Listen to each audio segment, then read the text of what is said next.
মাথার সামনে আসে দুর্গন্ধযুক্ত চেহারার দেহ নিয়ে ধমক দিয়ে বলে, ও পাপাত্তা, ইয়া আইয়াতুহান নাফসুল খাবিসা উখরুজি ইলা গাদাবিল্লাহ।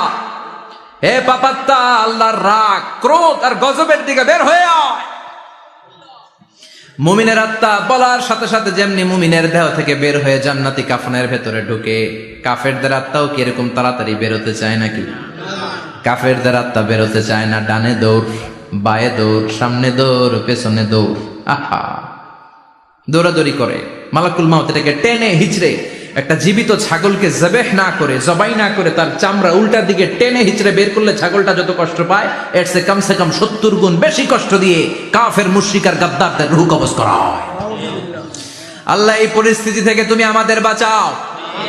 মুমিনদের রূহ যেমনি কবজ হয়, ওইভাবে রূহ কবজের ব্যবস্থা করে দিও। ইমানের মৃত্যু নসিব করে দিও।